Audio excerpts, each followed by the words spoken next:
Hello दोस्तों, कैसी चल रही है आप सबकी कुकिंग। तो जब भी मेरे मन में बर्गर बनाने का ख्याल आता है ना, मुझे लगता है बाप रे बहुत ज़्यादा टाइम लगेगा, टिक्कियाँ बनानी पड़ेगी, उसे फ्राई करना पड़ेगा, फिर वो बर्गर में लेयर्स लगाने पड़ेंगे, बहुत ज़्यादा टाइम लग जाएगा। आई एम श्योर आप सबके मन में भी यही ख्याल आता होगा।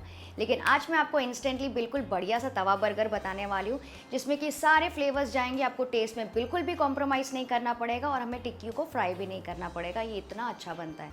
तो चलिए फ्रेंड्स, फटाफट से शुरू करते हैं। तो ये बढ़िया से यमी बर्गर बनाने के लिए सबसे पहले एक पैन में हम ले लेंगे 2 टेबलस्पून मक्खन और साथ में मैं यूज़ कर रही हूँ थोड़ा सा तेल भी। एक बार ये दोनों चीज़ें अच्छे से गर्म हो जाएगी, फिर मैं इसमें डालूँगी आधा चम्मच ज़ीरा और जैसे ही ज़ीरा फ्राई होकर क्रैकल होने लगे, नेक्स्ट मैं इसमें डाल दूँगी बारीक कटी हुई 2 हरी मिर्ची। फिर मैं डाल रही हूँ 2 टीस्पून बारीक कटी हुई लहसुन और इसे मिक्स करके पकाएंगे बस थोड़ी देर के लिए, जैसे कि इसका कच्चापन ना निकल जाए। तो बस मैंने इसे 20 से 30 सेकंड के लिए पकाया। अब मैं इसमें डाल दूँगी एक प्याज, जिसे मैंने ऐसे बारीक काटा है, और प्याज को पकाएंगे करीबन 2 से 3 मिनट के लिए, जब तक ये स्लाइटली गोल्डन ब्राउन ना हो जाए और सॉफ्ट ना हो जाए। तो जैसे ही प्याज थोड़ा सा कलर बदलने लगेंगे इस तरह से और थोड़े से सॉफ्ट हो जाएंगे, फिर मैं इसमें डाल दूँगी एक कैप्सिकम, इसे भी मैंने ऐसे बारीक काटा है, और मैं यूज़ कर रही हूँ एक गाजर। इन सारी चीज़ों को बस थोड़ी देर पकाएंगे, जैसे कि ना सारी चीज़ें अच्छे से सॉफ्ट ना हो जाए। जैसे ये वेजिटेबल्स हल्की सी पक जाएंगी, फिर मैं इसमें डालूंगी 2 टमाटर ऐसे चॉप किए हुए। इसे मिक्स करके पकाएंगे बस थोड़ी देर के लिए। तो बस मैं थोड़ी देर करीबन 2 से 3 मिनट के लिए मैंने टमाटरों को पकाया है, जैसे कि बस ये सॉफ्ट हो जाएं और थोड़ा सा पानी छोड़ दें। तो टमाटर अभी काफ़ी सॉफ्ट हो गए हैं। अब मैं इसमें डाल रही हूँ आलू। तो यहाँ पे मैंने एक बड़ा आलू यूज़ किया, जिसे मैंने बॉईल करके ऐसे क्यूब्स में काट दिया है। नेक्स्ट मैं डालूँगी थोड़े से बॉईल किए हुए हरे मटर, आप चाहें तो यहाँ पे फ्रोज़न मटर भी यूज़ कर सकते हैं। ये बस आधा कप है। और मैं यूज़ कर रही हूँ थोड़े से बॉईल किए हुए कॉर्न्स भी, क्योंकि ये सारे एलिमेंट्स ना बर्गर में होते हैं, तो हम सारी चीज़ें वो यूज़ करेंगे आज बर्गर बनाने के लिए। अब इसमें मैं डाल रही हूँ नमक, और अब इन सारी चीज़ों को अच्छे से मिक्स करके पकाएंगे थोड़ी देर मीडियम फ्लेम पर। और अगर आपको चाहिए तो आप इसे लिड से कवर करके भी पका सकते हैं लो फ्लेम पर, जब तक ये सारी चीज़ें अच्छे से सॉफ्ट ना हो जाए। तो ये सारी चीज़ें अच्छे से पक गई है। इस समय मैं क्या करूँगी ना, एक पाव भाजी मैशर से इन सारी चीज़ों को थोड़ा सा मैश कर लेंगे। तो इसको मैं बिल्कुल हल्के तरीके से मैश कर रही हूँ, जैसे कि ना वेजिटेबल्स थोड़ी थोड़ी चंकी रहे और थोड़ी थोड़ी पिस जाए। वैसे ये स्टेप कम्प्लीटली ऑप्शनल है, पर जैसे कि अगर आपको आपकी वेजिटेबल्स एकदम अक्खी पसंद है, मतलब एकदम साबित पसंद है, तो आप ये स्टेप स्किप कर सकते हैं। लेकिन मेरे को ना ये थोड़ा सा ऐसा करना पसंद है। उससे क्या हो जाता है ना, वेजिटेबल्स थोड़े से जूसेस भी छोड़ देते हैं और थोड़े थोड़े पीसेस बड़े बड़े मुँह में भी आते हैं और थोड़े से ग्रेवी बन जाते हैं। तो मैंने इसको बस थोड़ी देर के लिए ऐसे मैश कर दिया है। तो ये देखिए इस तरह से इसका टेक्सचर आ गया। नेक्स्ट मैं इसमें डाल दूँगी छोटे छोटे पीसेस पनीर के। तो यहाँ पे मैंने सिर्फ 50 ग्राम पनीर यूज़ किया, जिसको मैंने ऐसे छोटे छोटे पीसेस में डाला है। इससे क्या होगा ना, बर्गर में एकदम एक्स्ट्रा रिचनेस और फ्लेवर आ जाएगा। वैसे आप चाहें तो पनीर स्किप भी कर सकते हैं। अब हम इसमें डालेंगे 1 चम्मच कश्मीरी लाल मिर्ची का पाउडर, आधा चम्मच धनिया पाउडर, आधा चम्मच चाट मसाला। फिर मैं डाल रही हूँ 2 tablespoon tomato sauce, 2 teaspoon red chilli sauce, और 1 टेबलस्पून भर के मैं डाल रही हूँ मेरी फेवरेट, जैसे कि मैंने आपको बताया है काफ़ी सारे वीडियोस में, शेज़वान सॉस। ये होममेड शेज़वान सॉस है। इससे ना बहुत ही अच्छा टेस्ट आता है कोई भी डिश में, और ये बहुत ही अच्छी बन जाती है इजीली घर में। आप चाहें तो मेरा शेज़वान सॉस का वीडियो भी चेक कर सकते हैं, जिसका लिंक डिस्क्रिप्शन बॉक्स में दिया गया है।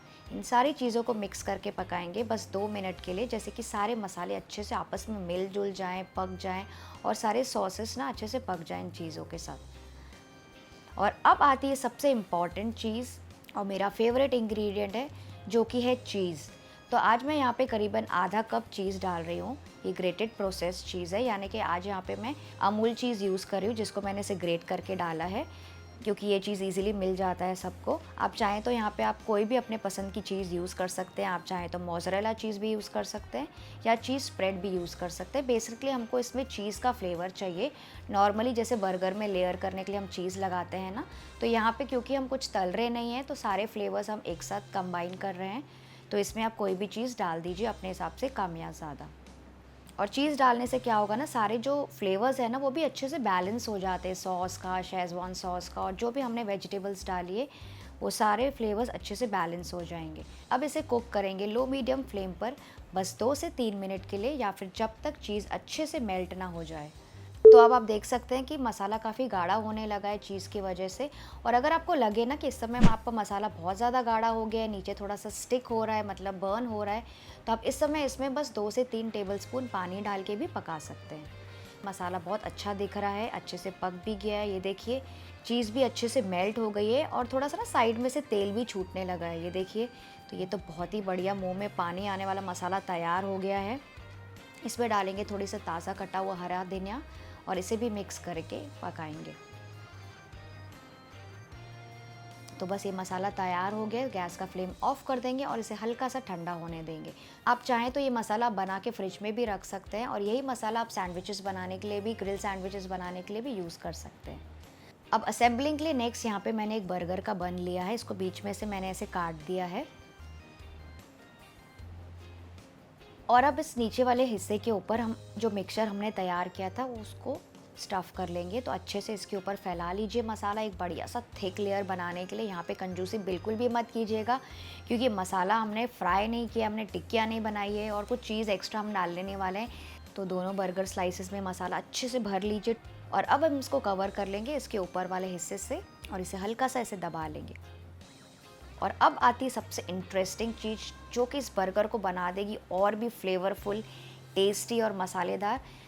इसके लिए हम एक पैन में या फिर तवे में मीडियम हाई फ्लेम पर 1 टीस्पून मक्खन गरम करेंगे। जैसे ही मक्खन गरम हो जाएगा, गैस का फ्लेम लो कर दीजिएगा, वरना क्या होगा ना, आपका मक्खन जल जाएगा। इसमें हम डाल देंगे बिल्कुल थोड़ी सी लाल मिर्ची पाउडर, इसे मिक्स करेंगे और अब इस बर्गर बन को अपने हाथों में लेंगे और इसे ऐसे धीरे धीरे ऐसे रोल करते जाएंगे इस मसाले के ऊपर। इसको चारों तरफ से इस बटर और मिर्ची वाले मसाले के साथ ऐसे कोट करने के लिए, तो इसे चारों तरफ से ऐसे घुमाते जाइए, जैसे कि सब तरफ से ना ये मसाला इसमें अच्छे से लग जाए।